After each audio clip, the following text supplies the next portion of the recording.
Hello friends, स्वागत है आप सभी व्यूवर का हमारे इस YouTube channel Unique Civil Services में। प्यारे दोस्तों, आज हम इस एपिसोड में पॉलिटी के महत्वपूर्ण प्रश्नों को देखने जा रहे हैं और ये लूसेंट से लिया गया है, जिसे आपको बहुत ही आने वाली परीक्षाओं में प्रश्नों को हल करने में सहायता प्राप्त होगी। तो चलिए शुरू करते हैं। सबसे पहला जो प्रश्न है कि B.R. अम्बेडकर और महात्मा गांधी के मध्य 1932 में हस्ताक्षरित पूरा समझौता में क्या प्रावधान था। तो 1932 में B.R. अम्बेडकर और महात्मा गांधी के मध्य एक एग्रीमेंट साइन हुआ था, जिसे हम पूना पैक्ट के नाम से जानते हैं। उसमें क्या था कि उसमें हरिजन समुदाय के लिए पृथक निर्वाचन पद्धति की मांग की गई थी। तो इसका जो सही आंसर हो जाएगा वो ऑप्शन डी, हरिजनों के लिए आरक्षण सहित संयुक्त निर्वाचन क्षेत्र का मांग। आइए दूसरे प्रश्न की ओर हम लोग चलते हैं। ये मिलान है, आप इसको मिलाएंगे। देखिए, इसको मिलाने का प्रश्न कीजिए कि सांप्रदायिक अधिनियम कब आया था। 1932 इसमें पूर्ण स्वराज का संकल्प कब लिया गया था। तो ये मैचिंग है, आप इसको 2 सेकंड पॉज करके देखेंगे। इसका मैं उत्तर आपको बता देता हूँ। उसका जो सही उत्तर होगा, जो आपका जो सूरत का विभाजन है वो कांग्रेस और मुस्लिम लीग के बीच में 1907 ईस्वी में हुआ था।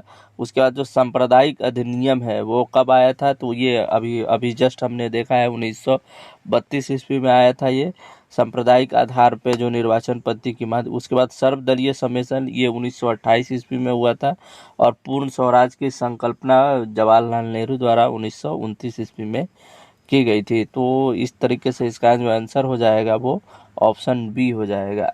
आइए नेक्स्ट प्रश्न की ओर चलते हैं हम लोग। बहुत ही शानदार प्रश्न है ये कि निम्नलिखित में से किस अधिनियम द्वारा भारत के गवर्नर जनरल को अध्यादेश जारी करने की शक्ति प्रदान की गई। तो भारत के जो गवर्नर जनरल 1857 की क्रांति के बाद जिन्हें बनाया गया था, उन्हें एक अध्यादेश यानी कि पारित करने की शक्ति प्रदान की गई थी और भारत परिषद अधिनियम 1861 के तहत। आइए नेक्स्ट प्रश्न की ओर हम लोग चलते हैं। ये बहुत ही इम्पोर्टेंट ये प्रश्न है, ये आपको बार बार एग्जाम में देखने को मिल जाता है कि देखिए, अगस्त घोषणा, अगस्त प्रस्ताव, अगस्त संकल्प और प्रत्यक्ष कार्यवाही दिवस। देखिए, अगस्त घोषणा जो है ये लॉर्ड माउंटेन्यू के शासनकाल में हुआ था। उसके बाद जो है अगस्त प्रस्ताव उस समय 1941 में आया था और उस समय जो गवर्नर जनरल थे वो लॉर्ड लिनथिगो थे। तो 20 बी का 1 हो जाएगा। उसके बाद अगस्त की जो संकल्पना थी वो किनके द्वारा की गई थी, तो महात्मा गांधी के द्वारा की गई थी। और प्रत्यक्ष कार्यवाही दिवस ये मोहम्मद अली जिन्ना के इसके जो करता धरता थे। तो इसका जो सही आंसर हो जाएगा वो हो जाएगा ऑप्शन ए। आप इसको देख लेंगे। आइए दूसरा जो क्वेश्चन की ओर हम चलते हैं कि रेगुलेटिंग एक्ट कब पारित किया गया था। तो 1773 ईस्वी में जो है रेगुलेटिंग एक्ट पारित किया गया था। आइए छठे प्रश्न की ओर चलते हैं। भारत के गवर्नर जनरल को किस एक्ट के द्वारा अपनी समिति के निर्णय को अस्वीकार करने का अधिकार। तो ये 1786 के अमेंडमेंट एक्ट जो आया था उसमें जो है जो भारत के गवर्नर जनरल थे उन्हें अपने समिति का अगर कोई उनको प्रपोजल दे तो वो उसे अस्वीकार कर सकते थे। आइए नेक्स्ट प्रश्न की ओर हम लोग चलते हैं। महारानी विक्टोरिया को भारत के साम्राज्य, तो 1857 की क्रांति के बाद जो है वो भारत का जो कंट्रोल था वो अब उन्हें किनके हाथों में चला गया था, तो इंग्लैंड की क्वीन के हाथों में, जो कि 1858 ईस्वी में हुआ था। नेक्स्ट प्रश्न की ओर है।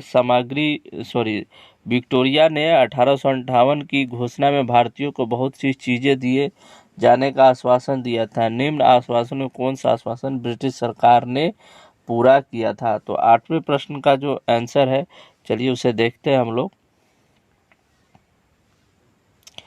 8वें प्रश्न का जो आंसर है वो है कि रियायतों को हड़पने की नीति के समाप्त कर दिए, देशी राजवाड़ों की यथास्थिति। यही आंसर था कि जो देशी राजवाड़े होंगे उनको जस का तस स्थिति में बनाया जाएगा। उसके बाद आइए नेक्स्ट बहुत ही इम्पोर्टेंट प्रश्न है ये, मार्लो मिंटो जो सुधार अधिनियम था उसका उद्देश्य क्या था। तो उसका उद्देश्य क्या था, पृथक निर्वाचन प्रणाली। मार्लो मिंटो सुधार कब आया था, तो 1909 ईस्वी में आया था। है ना। आइए हम लोग देखते हैं पार्लियामेंट्री सुधार किस वर्ष पारित हुआ था, तो 1909 ईस्वी में हुआ था। बहुत इंपॉर्टेंट है।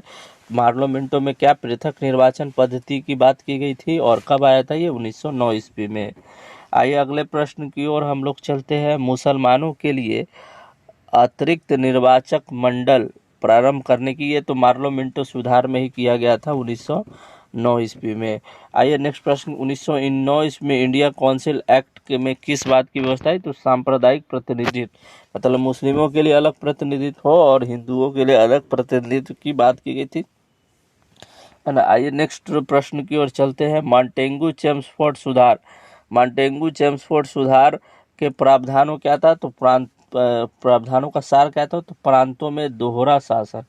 ये बहुत इंपॉर्टेंट है। मॉन्टेग्यू चेम्सफोर्ड में किस बात के लिए प्रावधान किया गया था, तो प्रांतों में दोहरे शासन व्यवस्था के लिए बात की गई थी।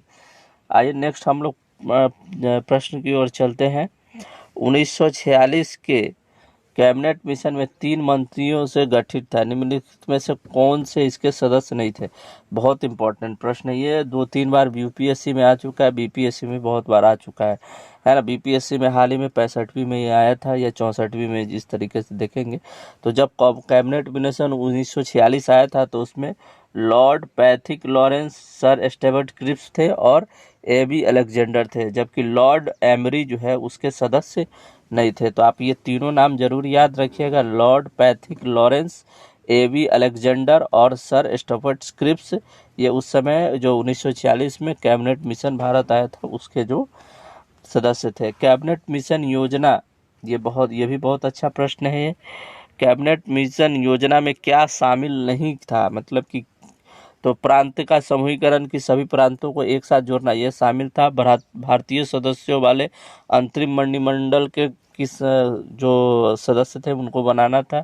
संविधान निर्माण का भी अधिकार था, लेकिन पाकिस्तान बनाने का जो है इसमें किसी प्रकार की कोई चर्चा नहीं की गई थी। तो जो कैबिनेट मिशन के जो 3 सदस्य आए थे उसमें पाकिस्तान निर्माण की इसी कोई बात नहीं की गई थी, है ना। आइए नेक्स्ट प्रश्न की ओर हम लोग चलते हैं। भारत के संविधान लागू होने तक स्वतंत्रता के पश्चात इसका शासन किसके अंतर्गत चलाया गया था, तो भारत शासन अधिनियम 1935 के अंतर्गत चलाया गया था। बहुत इंपॉर्टेंट प्रश्न है ये, है ना। आइए नेक्स्ट प्रश्न की ओर चलते हैं हम लोग। भारतीयों को वर्ष 1947 में सार्वभौम सत्ता सौंपने की योजना निम्न में से किस नाम से जानी जाती है, तो ये भी बहुत अच्छा प्रश्न है। जो माउंटबेटन योजना थी 1947 में, तो उसके तहत ही भारतीयों को जो है सत्ता सौंपा गया था। तो कौन सा प्रश्न हो जाएगा इसका, माउंटबेटन योजना। आइए नेक्स्ट प्रश्न की ओर चलते हैं। बहुत ही इंपॉर्टेंट प्रश्न है ये, अभी तक जितना हमने प्रश्न देखा उसका ये इसमें मिक्सचर है, जो कि यूपीएससी में भी पूछा गया, आईएएस के परीक्षाओं में। पार्लियामेंट सुधार कब आया था, तो सांप्रदायिक प्रतिनिधित्व की इसमें बात की गई थी। भारत शासन अधिनियम में स्वशासन की बात की गई थी। कैबिनेट मिशन जो 1946 ईस्वी में आया था उसे संविधान सभा के गठन की बात की थी। जबकि साइमन कमीशन, ये भारत विभाजन, ऐसी कोई बात नहीं थी कि साइमन कमीशन कब आया था, 1927 ईस्वी में आया था। आपको ये भली बात ही पता होगा। तो इस तरीके से हमने कुछ पॉलिटी के महत्वपूर्ण प्रश्नों को देखा है। आइए कुछ और प्रश्न को हम लोग देख लेते हैं। ये भी बहुत अच्छा प्रश्न है, 19वां नंबर प्रश्न लूसेंट के बुक से है। आइए हम लोग देखते हैं, इसको हमको सुमेलित करना है। भारत शासन अधिनियम 1919, इसमें क्या क्या व्यवस्था की गई थी, तो इसमें प्रांतों में द्वैत शासन की व्यवस्था की गई थी भारत शासन अधिनियम 1919 में। उसके बाद है भारत सरकार अधिनियम 1935, तो इसमें किस प्रकार की, तो इसमें प्रांतीय स्वायत्तता, मतलब प्रांत जो होंगे उनकी अपनी सरकार होगी, ऐसी व्यवस्था की गई थी। मार्लो मिंटो सुधार अधिनियम, ये एक तरह से छलावा था, जिसमें क्या किया गया था, इसमें जो है सांप्रदायिक निर्वाचन की पद्धति को लागू किया गया था। तो सी का हो जाएगा 4। और उसके बाद है भारत परिषद अधिनियम 1871, इसके द्वारा ही जो है आपका जो है सती प्रथा का अंत किया गया था। बहुत ही इम्पोर्टेंट है, भारत परिषद अधिनियम 1861, इसके द्वारा सती प्रथा का अंत किया गया था। उसके बाद अधिनियम 1858, तो ब्रिटिश शासन में सख्ती आ गया, मतलब कि अब जो महारानी थी वही इसकी क्या करेगी, मतलब कंट्रोल करेगी भारत के सरकार को। तो इसका जो सही आंसर हो जाएगा वो हो जाएगा ऑप्शन बी। आइए नेक्स्ट प्रश्न की ओर हम लोग चलते हैं। 20वां नंबर प्रश्न, अखिल भारतीय महासंघ की स्थापित करने का प्रावधान शामिल किया गया था। अखिल भारतीय महासंघ, ये भारत सरकार अधिनियम 1935 में अखिल भारतीय महासंघ में क्या किया गया था कि आपको जो है मतलब ब्रिटिशर्स ने जो भारतीय राष्ट्रीय कांग्रेस को ये एक तरह से उन्होंने बोला था कि आप एक ऐसा संविधान बना के दीजिए जिससे हम क्या कर सके कि आपको एक समूह मान ले। तो ये भारत सरकार अधिनियम 1935 के तहत किया गया था। आइए नेक्स्ट प्रश्न की ओर चलते हैं।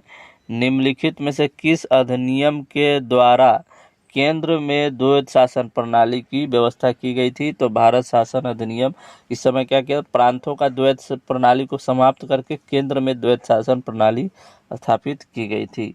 अब आइए नेक्स्ट प्रश्न की ओर चलते हैं। संघीय प्रणाली का पहला प्रयास कब किया गया था? तो 1935 में किया गया था। किस अधिनियम की विशेषता प्रांतीय स्वायत्तता थी? प्रांतों में स्वायत्तता, प्रांत की खुद की सरकार।